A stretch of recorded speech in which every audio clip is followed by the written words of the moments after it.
नमस्कार मित्रों, मैं डॉक्टर विजय शंकर शर्मा हमारे YouTube चैनल उज्ज्वल क्लासेस में एक बार फिर आपका पुनः हार्दिक अभिनंदन। शिक्षण विधियों के क्रम को आगे बढ़ाते हुए हमने पिछली कक्षा में नाटक शिक्षण की जो विधियां हैं उसके ऊपर चर्चा विमर्श का कार्यक्रम हमने रखा था, वो संपन्न हो चुका है। आज हम प्रारंभ करते हैं नाटक शिक्षण की एक और जो महत्वपूर्ण विधि है, अनुवाद शिक्षण। अनुवाद शिक्षण संस्कृत शिक्षण विधियों के अंतर्गत जो अगला महत्वपूर्ण हमारा जो टॉपिक है, अनुवाद शिक्षण, इसके ऊपर आज हम चर्चा करते हैं। अनुवाद शिक्षण, सबसे पहले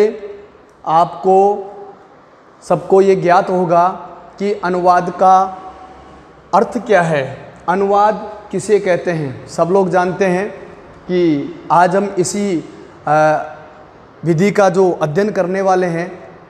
अनुवाद विधि को आपने कई बार पढ़ा होगा। अनुवाद का मतलब क्या होता है? संस्कृत से हिंदी में, हिंदी से संस्कृत में, या हिंदी से अंग्रेजी में, अंग्रेजी से हिंदी में हम भावों को जो व्यक्त करते हैं उसे ही अनुवाद कहते हैं। ये सामान्य अनुवाद की परिभाषा हो सकती है। यदि हम अनुवाद की एक क्रमबद्ध या लिपिबद्ध परिभाषा की बात करते हैं तो अनुवाद किसे कहते हैं? किसी भाषा में अनुवाद की परिभाषा हो गई, अनुवाद की परिभाषा हो गई कि किसी भाषा में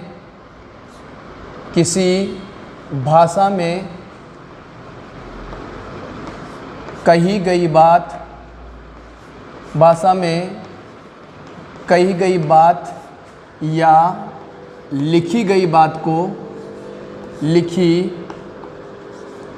गई बात, किसी भाषा में कही गई बात या लिखी गई बात को, किसी बात को किसी अन्य या दूसरी भाषा में, दूसरी भाषा में जो सार्थक परिवर्तन हम करते हैं, दूसरी भाषा में जो सार्थक परिवर्तन होता है वही अनुवाद कहलाता है। सार्थक परिवर्तन ही अनुवाद कहलाता है। सार्थक परिवर्तन ही अनुवाद कहलाता है। ये अनुवाद की एक सर्वमान्य परिभाषा हो गई या सामान्य जानकारी के लिए। किसी भाषा में कही गई बात या लिखी गई बात को या लिखे गए तथ्य को जब हम किसी अन्य भाषा के अंदर परिवर्तन, उसका सार्थक परिवर्तन करते हैं जिससे उसके भावों को हमें समझने में सहायता प्राप्त होती है, तो उसे अनुवाद का नाम दिया गया है। और अनुवाद शिक्षण का जो उद्देश्य है, अनुवाद शिक्षण के यदि मूल उद्देश्य की बात करते हैं, अनुवाद शिक्षण का जो मूल उद्देश्य होगा वो है द्विभाषा ज्ञानम। द्विभाषा ज्ञानम। निश्चित है कि हिंदी से अंग्रेजी में अनुवाद करने के लिए हमें अंग्रेजी की जानकारी होना आवश्यक है, हिंदी की जानकारी होना आवश्यक है।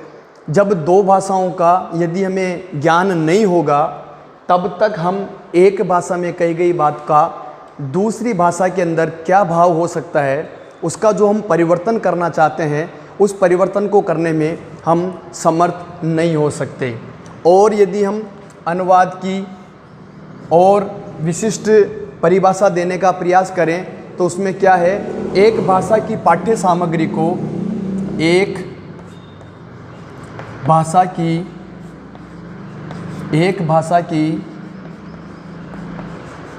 पाठ्य सामग्री को, एक भाषा की पाठ्य सामग्री को दूसरी भाषा की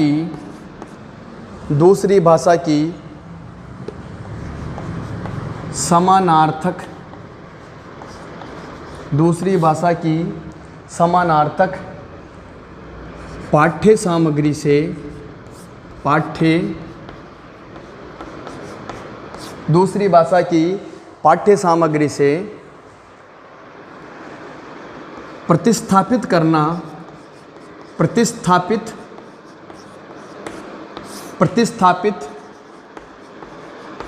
करना अनुवाद कहलाता है।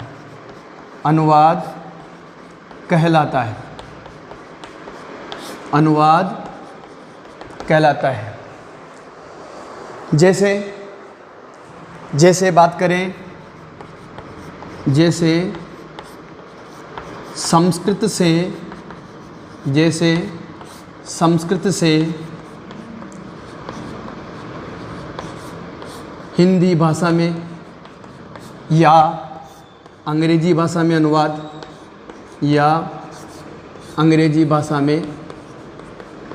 अनुवाद जो हम करते हैं, जो परिवर्तन हम सार्थक परिवर्तन करते हैं, उसे ही अनुवाद की संज्ञा हम दे सकते हैं।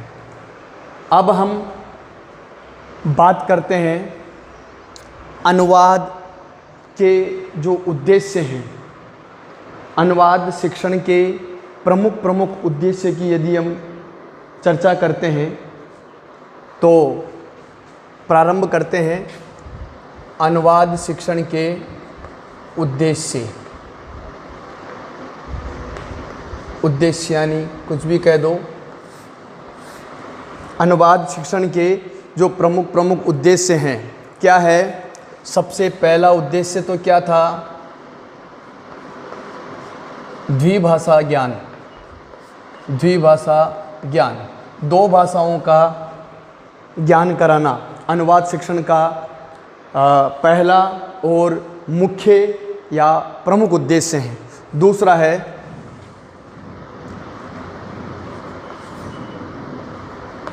दो भाषाओं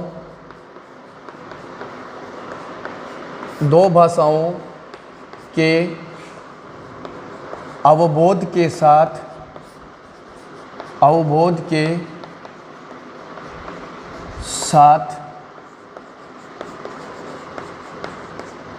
व्याकरण के तत्वों का ज्ञान कराना। दो भाषाओं के ज्ञान के साथ व्याकरण के तत्वों का ज्ञान प्राप्त कराना। अगला है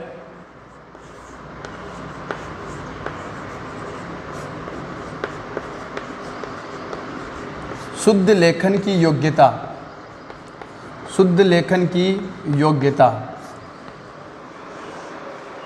बालक में शुद्ध लेखन की योग्यता का विकास होगा।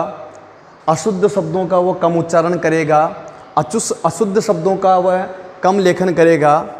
तो शुद्ध लेखन की योग्यता तथा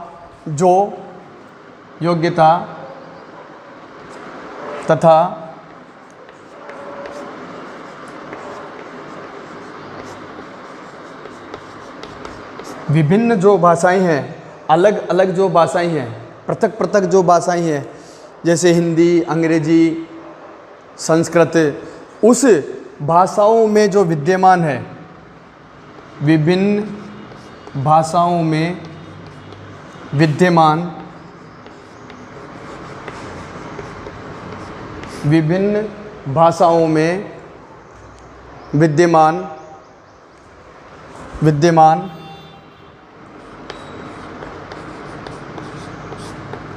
तत्वों को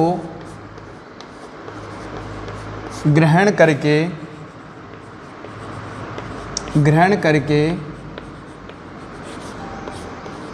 अपनी भाषा में अनुवाद करना। विभिन्न भाषाओं में विद्यमान जो तत्व हैं उनका अध्ययन करके, उनकी जानकारी करके अपनी भाषा के अंदर उनका अनुवाद करने का जो सामर्थ्य संपादित करने का कार्य है वो अनुवाद शिक्षण का उद्देश्य है। अनुवाद की बात करते हैं तो अनुवाद किसी भी भाषा में हो सकता है। अनुवाद संस्कृत से हिंदी या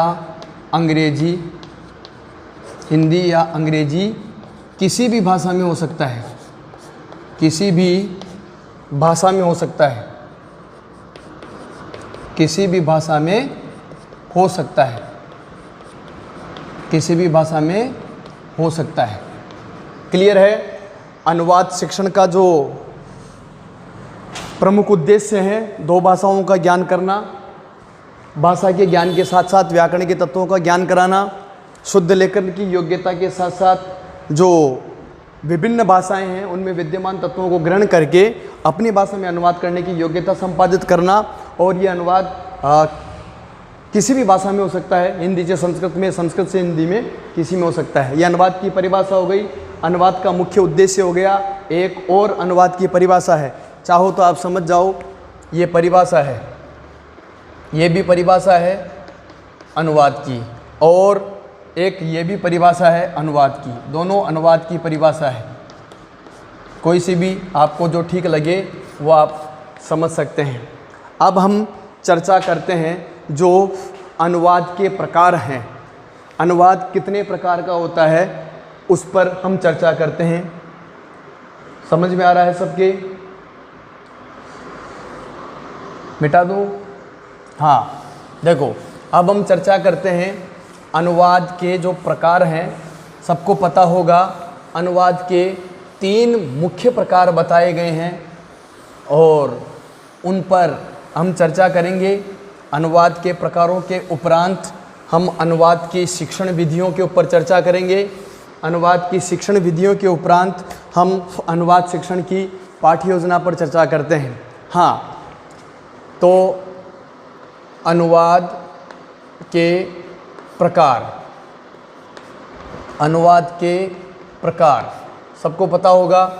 अनुवाद के कितने प्रकार हैं? अनुवाद के 3 प्रकार हैं। अनुवाद के 3 प्रकार हैं, सबको पता है। पहला प्रकार कौन सा है? अनुवाद के 3 प्रकार है। पहला है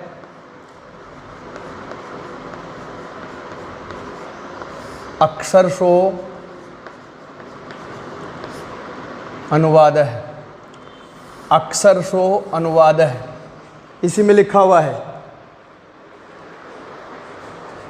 जैसा लिखा हुआ है वैसा का वैसा लिखा जाना, उसमें अपनी तरफ से कोई परिवर्तन नहीं करना, अक्षरशो अनुवाद कहलाता है। सामान्य बात, परिभाषा की बात करते हैं।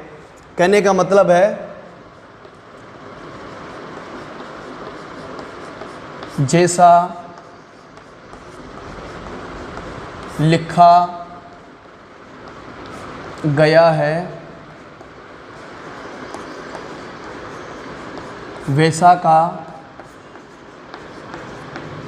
वैसा लिखना, जैसा लिखा गया है वैसा का वैसा लिखना अक्षरशो अनुवाद कहलाता है। इसमें क्या है? इसमें क्या होता है?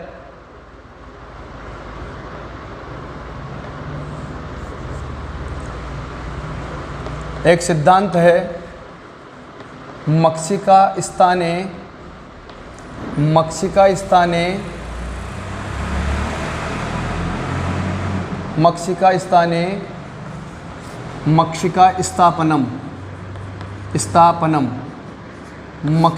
स्थाने मक्षिका स्थापनम, ये अन्य नाम भी है। मक्षिका के स्थान पर मक्षिका को रखना, अक्षरशः अनुवाद का जो अन्य नाम हम कह सकते हैं।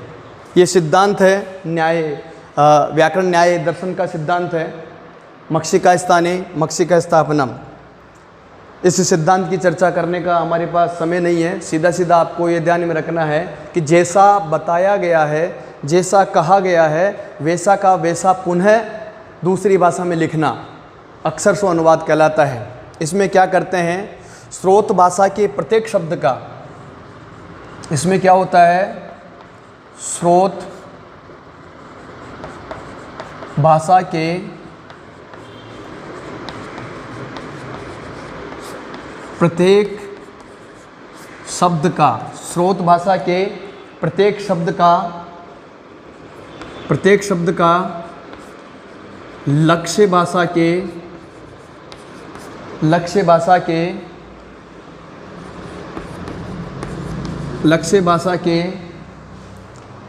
प्रत्येक शब्द में, लक्ष्य भाषा के प्रत्येक शब्द में यथावत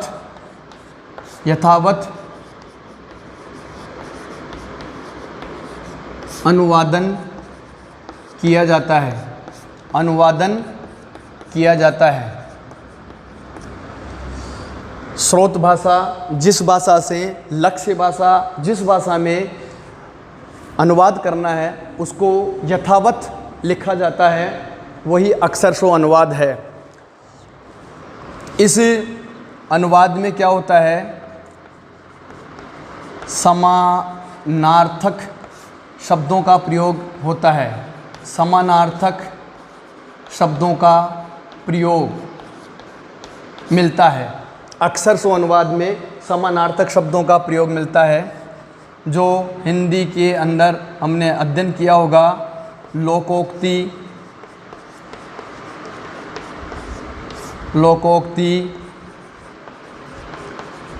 मुहावरे,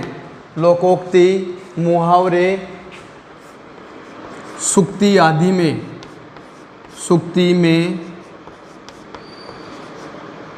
इस तरह का अनुवाद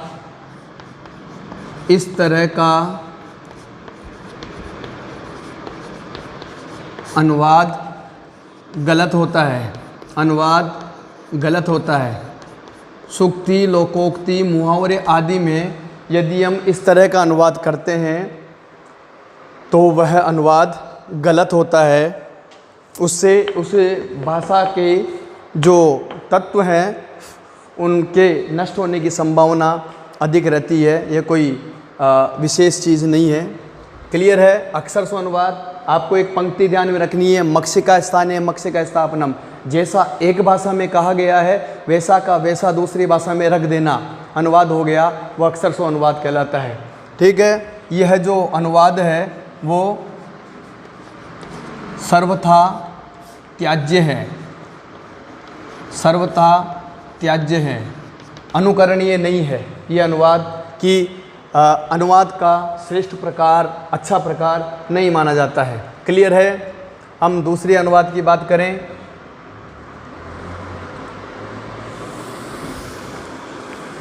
अनुवाद का जो दूसरा प्रकार है, सबको पता होगा, अनुवाद का दूसरा प्रकार है छायानुवाद। अनुवाद का दूसरा प्रकार है छायानुवाद। इसी को ही मर्मानुवाद भी कहा जाता है। मर्मानुवाद, और इसी को ही भावानुवाद भी कहा जाता है। भावानुवाद दूसरा जो अनुवाद का प्रकार है, छायानुवाद, भावानुवाद या मर्मानुवाद। इसमें क्या होता है, प्रत्येक अनुच्छेद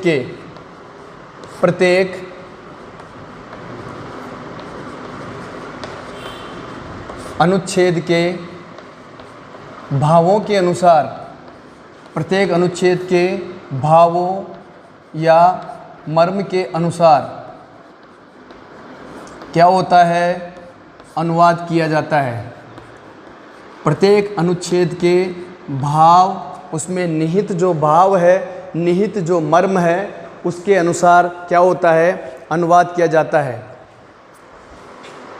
इस अनुवाद की प्रणाली से या प्रकार से छात्रों में भावाभिव्यक्ति, भावों की अभिव्यक्ति जो करने का कौशल है, भावाभिव्यक्ति कौशल या उनकी जो ये योग्यता है, योग्यता अभिव्यक्ति कौशल का विकास होता है। भावों की अभिव्यक्ति करने का जो कौशल है उनमें विकास होता है। क्लियर है? छायानुवाद, भावानुवाद, मर्मानुवाद। तीसरा है, इसमें क्या होता है, निश्चित है जब भावों की बात करते हैं तो भाषा शैली की उपेक्षा होती है। भाषा शैली की उपेक्षा, भाषा शैली की उपेक्षा होती है। छाया अनुवाद का प्रयोग यदि हम करते हैं तो निश्चित रूप से भाषा शैली की उपेक्षा होती है। क्यों? भावों के अनुरूप अनुवाद के कारण, भावों के अनुरूप अनुवाद के कारण यदि हम भावों के अनुसार अनुवाद करेंगे तो निश्चित रूप से भाषा के जो तत्व हैं, भाषा के जो सिद्धांत हैं, उनकी उपेक्षा होगी। इसमें क्या होता है, अनुच्छेद के सारांश को समझ करके, अनुच्छेद के सारांश को समझकर, अनुच्छेद के सारांश को समझकर अन्य भाषा में, अनुच्छेद के सारांश को समझ करके अन्य भाषा में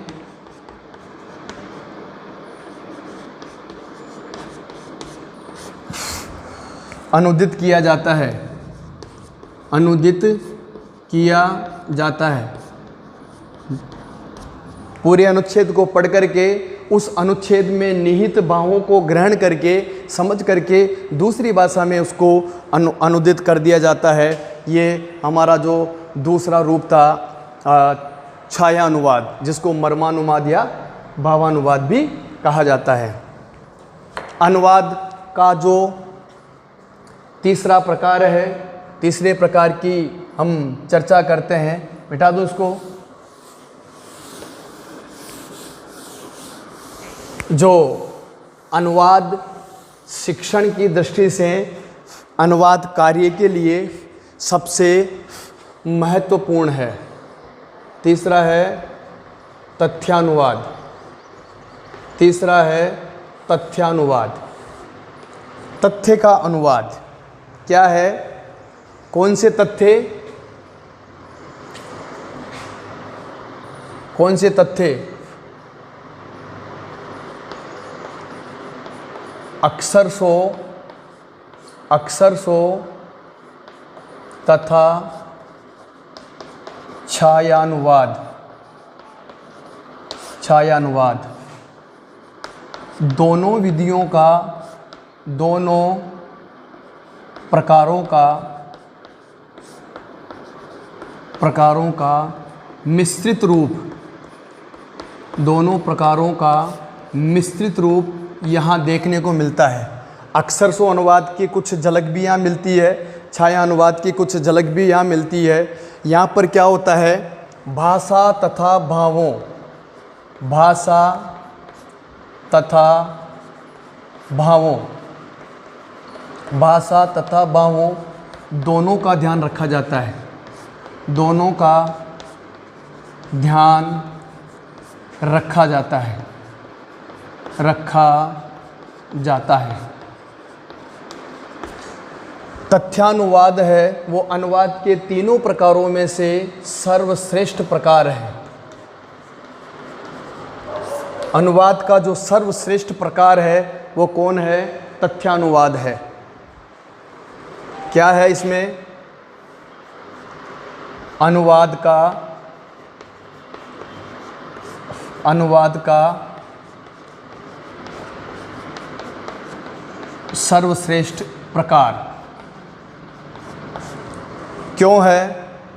इस तथ्यानुवाद का प्रयोग यदि किया जाता है तो इसमें क्या होता है, इसमें ऐसा प्रतीत होता है, इसमें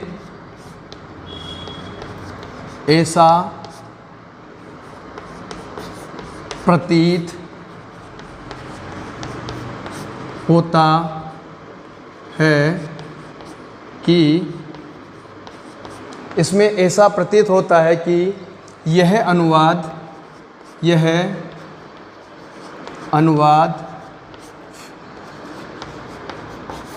उसी लेखक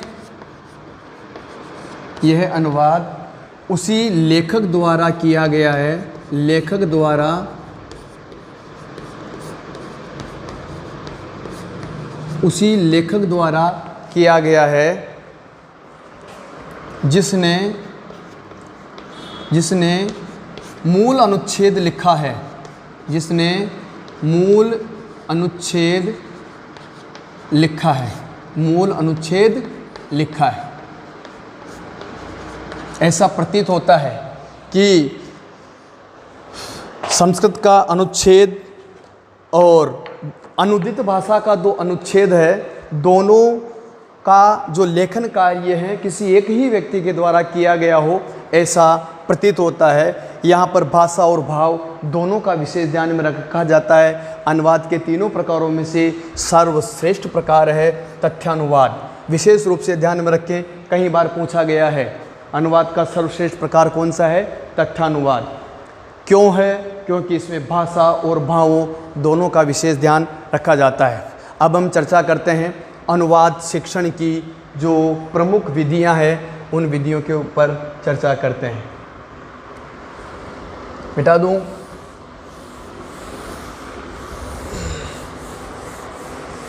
बहुत ही महत्वपूर्ण ये अनुवाद शिक्षण है। निश्चित रूप से कहीं ना कहीं जिस भी एग्ज़ाम में, चाहे कोई सा भी एग्ज़ाम दो, यदि शिक्षण विधियों का पाठ यदि उस एग्ज़ाम के अंतर्गत है तो निश्चित रूप से आपको कोई ना कोई प्रश्न देखने को मिलता है। अनुवाद शिक्षण की विधियाँ, अनुवाद शिक्षण की विधियों की यदि हम चर्चा करते हैं तो अनुवाद शिक्षण की जो पहली विधि है वो कौन सी है? पुस्तक विधि। पुस्तक विधि नाम से ही स्पष्ट है कि ऐसी विधि जिसमें पुस्तक का सहारा लिया जाता हो। किसके लिए? अनुवाद हेतु। पुस्तक विधि में क्या होता है? अनुवाद हेतु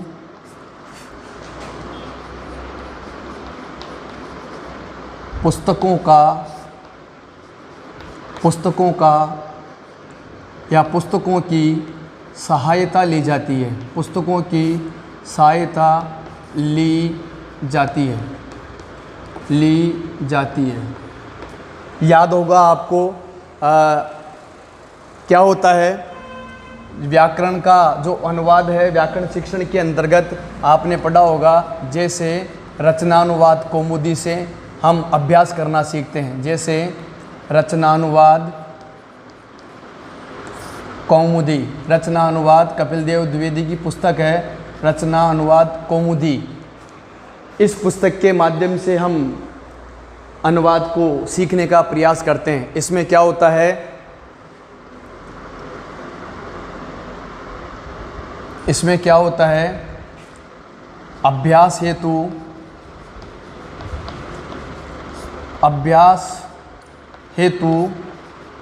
वाक्य दिए जाते हैं। अभ्यास हेतु वाक्य दिए जाते हैं। छात्र अभ्यास करते हैं, उन वाक्यों का छात्र अभ्यास करते हैं।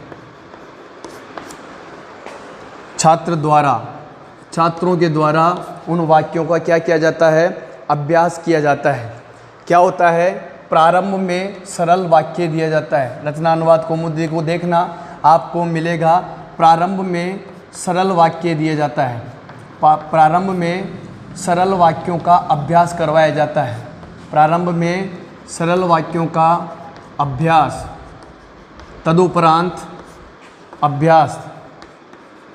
तदुपरांत जो कठिन वाक्य हैं, तदुपरांत क्रमशः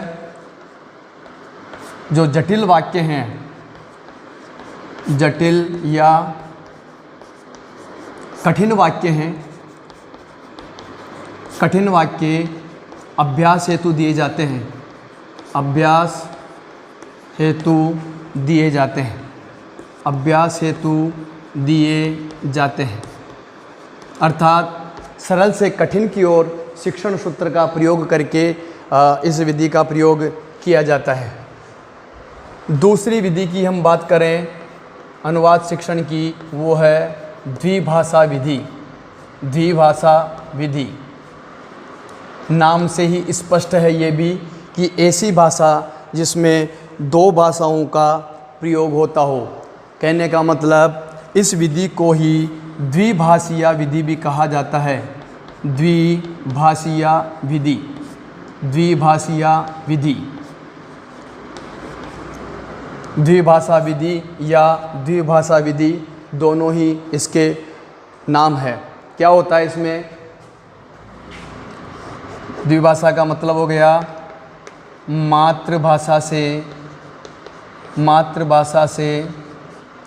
संस्कृत में अनुवाद, मातृभाषा से संस्कृत में अनुवाद। अर्थात द्विभाषा का मतलब एक भाषा से दूसरी भाषा में अनुवाद का कार्य यहाँ पर होता है। इसमें क्या होता है? प्राणी को प्राणी मान लो, अध्यापक मान लो, या शिक्षण कराने वाले को, अध्यापक को दोनों भाषाओं का ज्ञान होना आवश्यक है। दोनों भाषाओं का ज्ञान होना आवश्यक है। दोनों भाषाओं का ज्ञान आवश्यक है। निश्चित है, जब दोनों भाषाओं का ज्ञान होगा तभी वह उसका जो शिक्षण कार्य अनुवाद का वह सफल होगा।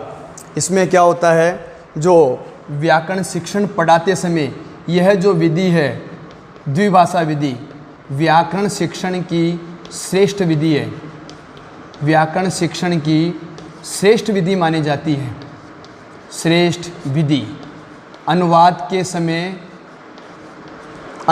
समय जब व्याकरण के तत्वों की जानकारी कराई जाती है, व्याकरण पढ़ाई जाती है, तो वहाँ जो संस्कृत के सूत्र हैं उनका जो परिवर्तन हम करते हैं, हिंदी भाषा के माध्यम से हम उनका अर्थ है जो स्पष्ट करने का प्रयास करते हैं। तो ये बहुत महत्वपूर्ण विधि है, व्याकरण शिक्षण के अंतर्गत ये काम आती है।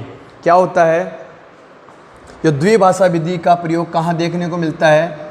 जैसे साक्षात्कार होता है, साक्षात्कार, संगोष्ठी होती है, साक्षात्कार, संगोष्ठी या कोई व्याख्यानमाला का कार्य होता है जहाँ पर सम्मेलन होता है। सम्मेलन में प्रयोग, इस विधि का प्रयोग सम्मेलन में, साक्षात्कार में या किसी संगोष्ठी के अंदर इस विधि का प्रयोग हमारे को देखने को मिलता है। क्लियर है? तीसरी जो हमारी विधि है व्याकरण अनुवाद शिक्षण की, तीसरी विधि है, मिटा दो उसको। तीसरी विधि है तुलना या अनुकरण विधि। तुलना या अनुकरण विधि। तुलना का मतलब क्या है? समान भावों को प्रदर्शित करने वाला जो तथ्य हैं उनको प्रस्तुत किया जाता है। कहाँ पर? तुलना अनुकरण के अंतर्गत। तीसरी जो विधि है तुलना विधि। तुलना विधि या अनुकरण विधि। तुलना विधि या अनुकरण विधि। तुलना विधि या अनुकरण विधि क्या होता है? संस्कृत या किसी भाषा के अंदर वाक्य को बोल करके या वाक्य का प्रयोग करके मातृभाषा या अन्य भाषा में उसके समान वाक्य को बोलना। कहने का मतलब इसमें क्या होता है? संस्कृत या मातृभाषा में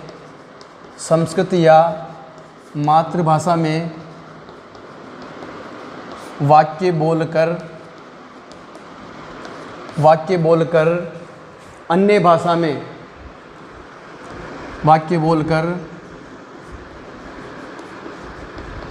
अन्य भाषा में इसी वाक्य के समान अन्य भाषा में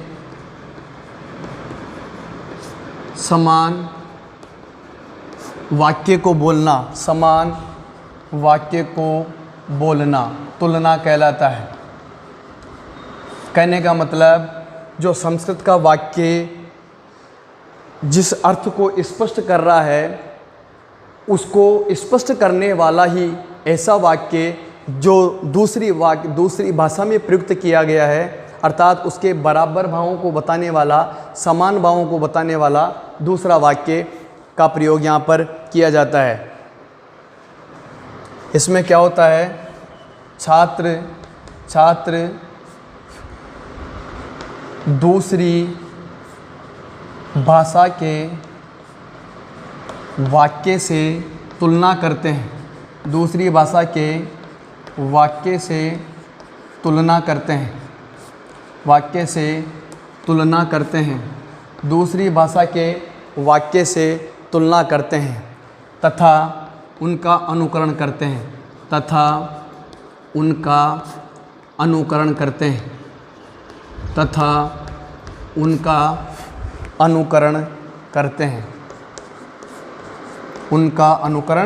करते हैं।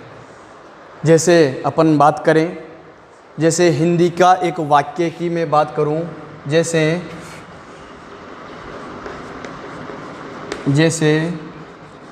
हिंदी भाषा के एक वाक्य की मैं बात करूं कि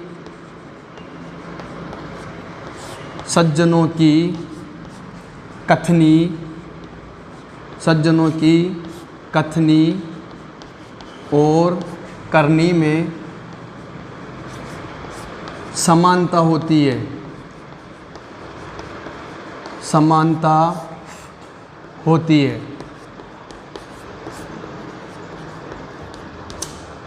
सज्जनों की कथनी और करनी में समानता होती है, एक वाक्य है, ये हिंदी का वाक्य है। इसी वाक्य के भाव को यदि हम संस्कृत भाषा में समझाने का प्रयास करते हैं तो संस्कृत भाषा में क्या कहेंगे? इसी भावों को प्रदर्शित करने वाला कोई संस्कृत का श्लोक, कोई संस्कृत की सूक्ति, कोई संस्कृत का वाक्य क्या है? जैसे यथा चित्तम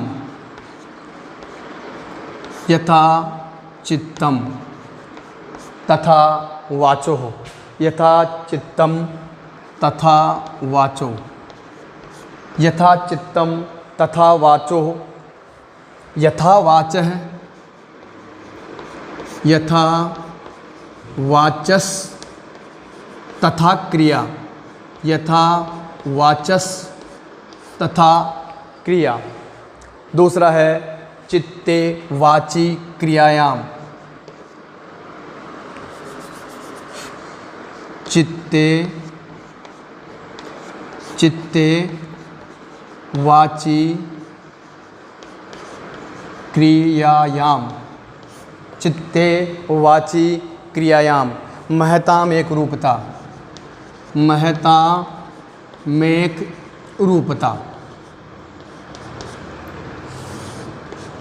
इस श्लोक का यदि हम हिंदी भाषा में भावार्थ करते हैं, यथा चित्तम तथा वाचो, जैसा मन होता है वैसी वाणी होती है। यथा वाचस तथा क्रिया, जैसी वाणी होती है वैसी ही उनकी क्रिया होती है, वैसे ही वो कार्य करते हैं। चित्तोवाची क्रियायाम, चित्त वाणी और उनकी जो क्रिया है उसमें क्या होता है, महताम एक रूपता। जो सज्जन व्यक्ति होते हैं उनमें एक रूपता देखी जाती है। तो कहने का मतलब तुलना हो गई। हिंदी के जो वाक्य हैं उस वाक्य का भाव हमने संस्कृत की इस श्लोक के माध्यम से देखा, दोनों का भाव एक ही है। वो पंक्ति हिंदी की थी और ये श्लोक संस्कृत का है, दोनों का भाव एक ही है, ज़्यादा कोई विशेष नहीं है। और अंत के अंदर एक छोटी सी जो भाषा है, चौथी जो विधि है जिसकी अपन चर्चा करते हैं, मातृभाषा विधि, कोई विशेष नहीं है, फिर भी हमें उसका सामान्य जानकारी होनी चाहिए। कई बार पूछ लेता है कि अनुवाद शिक्षण की जो विधि नहीं है, मातृभाषा विधि, ये भी अनुवाद शिक्षण की एक विधि मानी जाती है। नाम से ही स्पष्ट है कि मातृभाषा में अनुवाद किया जाता है। क्या है मातृभाषा विधि? संस्कृत से मातृभाषा में अनुवाद, संस्कृत से मातृभाषा में अनुवाद किया जाता है। ये हमारी चौथी विधि थी। क्लियर है? तो अनुवाद शिक्षण की चारों विधियों की चर्चा हमने करी है। पहली विधि है पुस्तक विधि, दूसरी है द्विभाषा विधि, तीसरी है तुलना या अनुकरण विधि और चौथी है मातृभाषा विधि। अब हम चर्चा करते हैं अनुवाद शिक्षण की जो पाठ्य योजना है, उस पाठ्य योजना के जो सोपान है, उन सोपानों की हम चर्चा करते हैं। वो सोपान हमारे को अनुवाद शिक्षण में सहायता प्रदान करते हैं, सहयोग प्रदान करते हैं। देखो, अनुवाद शिक्षण पाठ्य योजना, अनुवाद शिक्षण पाठ्य योजना, अनुवाद शिक्षण पाठ्य योजना के सोपान, सीढ़ियाँ जो क्रम है, सबसे पहला कौन सा है? सबको पता है, कोई भी शिक्षण होता है उसमें पहला सोपान होता है प्रस्तावना। दूसरा कौन सा होता है? उद्देश्य कथनम। दूसरा सोपान होता है उद्देश्य कथनम। तीसरा सोपान है प्रस्तुतिकरणम। तीसरा सोपान कौन सा है? प्रस्तुतिकरणम। प्रस्तुतिकरणम, इसी को बोलते हैं साक्षात अनुवाद। साक्षात अनुवाद, यहीं पर साक्षात अनुवाद होता है।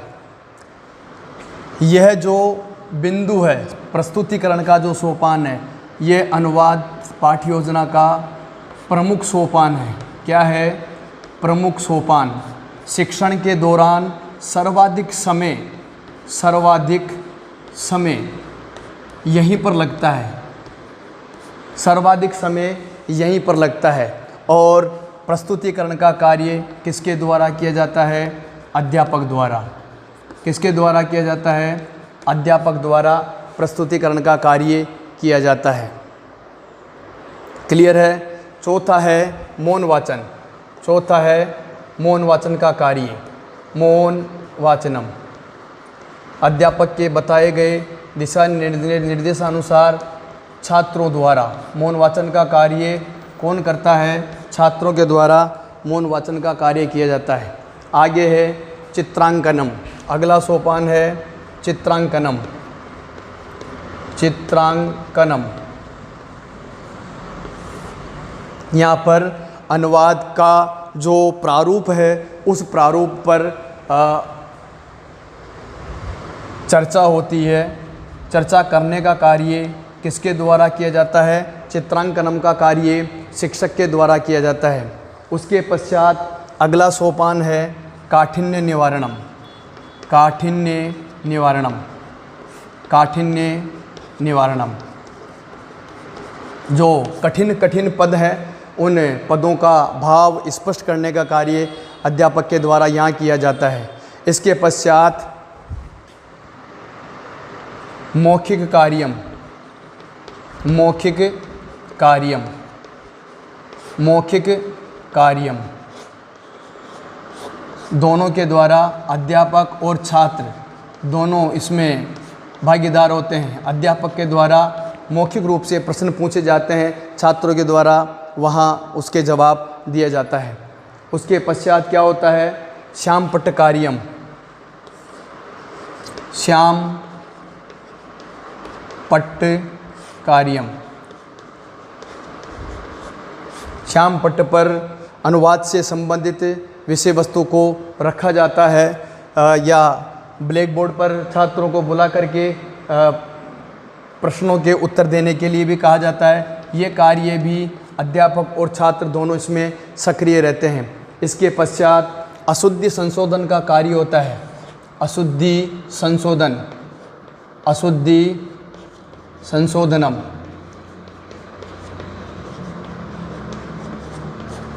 श्याम पट्ट कार्य के दौरान छात्रों के द्वारा की गई अशुद्धि को दूर करने का कार्य यहाँ पर किसके द्वारा किया जाता है? अध्यापक के द्वारा। इस सोपान पर अध्यापक का ध्यान रहता है। और जो सामान्यीकरण का कार्य है, अगला सोपान है सामान्यीकरण। सामान्यीकरणम, ये कार्य करता है छात्र द्वारा। सामान्यीकरण का कार्य छात्र के द्वारा किया जाता है।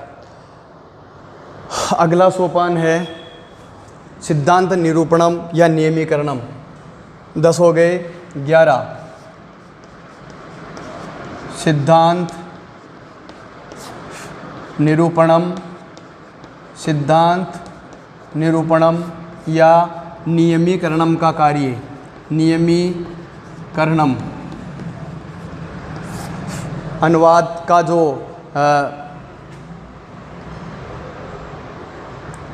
अनुवाद शिक्षण का जो सोपान है, सिद्धांत निरूपणम, जिस नियम से, जिस विधि से अनुवाद कार्य अध्यापक के द्वारा किया जा रहा है, उसकी विस्तृत चर्चा इस सोपान के ऊपर अध्यापक द्वारा किया जाता है। किसके द्वारा? नियमीकरण का कार्य अध्यापक के द्वारा किया जाता है। अध्यापक के द्वारा किया जाता है। अगला जो सोपान है अभ्यास कार्य। अनुवाद से संबंधित छोटे छोटे वाक्य अभ्यास हेतु छात्रों को दिए जाते हैं। और अंत में गृह कार्य, जो अनुवाद से संबंधित वाक्यों का अभ्यास हेतु घर से करके लाने के लिए अध्यापक के द्वारा दिए जाते हैं। ये अनुवाद शिक्षण की पाठ्य योजना के ये 13 प्रमुख सोपान है। अंत के अंदर हम अनुवाद के अंग हैं, अनुवाद के अंग की बात करते हैं तो अनुवाद के 3 अंग माने गए हैं। अनुवाद के 3 अंग माने गए हैं। उन 3 अंगों की हम चर्चा करते हैं। तो पहला है साक्षात अनुवाद। पहला है साक्षात अनुवाद। पहला है साक्षात अनुवाद। दूसरा है चित्रांकनम। चित्रांकनम, दूसरा है चित्रांकनम। तीसरा है, इस चित्रांकनम के अंतर्गत ही 2 होते हैं। एक तो है श्याम पट्ट कार्यम, श्याम पट्ट कार्यम। दूसरे अंग में ही चित्रांकन का जो कार्य होता है उसमें श्याम पट्ट कार्य भी होता है और चित्रांकन का कार्य भी इसी के अंतर्गत होता है। और तीसरा जो है सिद्धांत निरूपणम। सिद्धांत निरूपणम, सिद्धांत निरूपणम, ये अनुवाद शिक्षण के 3 प्रमुख अंग है, जिसको नियमीकरणम भी कहा जाता है। नियमीकरणम, ध्यान रखना, कई बार ये पूछा हुआ है। ये अनुवाद के 3 अंग हैं और ये अनुवाद शिक्षण की पाठ्य योजना के ये हमारे प्रमुख सोपान थे। ये थी हमारी अनुवाद शिक्षण और अनुवाद शिक्षण से संबंधित संपूर्ण पाठ्य योजना शिक्षण विधियों की जो जानकारी थी वो आपके लिए महत्वपूर्ण है। इसलिए विस्तार पूर्वक और धैर्य के साथ अध्ययन करें। किसी प्रकार की कोई समस्या आपको रीट एग्ज़ाम को लेकर के भाषा के चयन को लेकर के संस्कृत से संबंधित हिंदी भाषा की शिक्षण विधियों या संस्कृत भाषा की शिक्षण विधियों से संबंधित आप साझा कर सकते हैं। यथासंभव उस कमी को दूर करने का प्रयास किया जाएगा। ये थी हमारी जो मुख्य या सर्वमान्य जो संस्कृत शिक्षण की विधियाँ थी, सब पर हमने चर्चा कर ली है। आज हमारी पाठ्य योजना संस्कृत शिक्षण की जो विधियाँ हैं वो पूर्ण हो चुकी है। कल हम जब भी नेक्स्ट हमारी जो अगली क्लास होगी उसमें हम भाषा के चारों कौशल, भाषा के जो शिक्षण के जो सूत्र हैं और शिक्षण के सिद्धांत होंगे उन पर चर्चा करेंगे। आपको हमारा शिक्षण कार्य यदि अच्छा लगे तो लाइक एवं कमेंट्स करिए, और कोई भी सुधार की अपेक्षा हो तो वो हमें ज़रूर बताइए। आपका स्वागत है। धन्यवाद। बने रहिए हमारे YouTube चैनल उज्ज्वल क्लासेस में। निश्चित रूप से आपको सफलता प्राप्त हो, ऐसी मेरी महादेव से कामना है। धन्यवाद।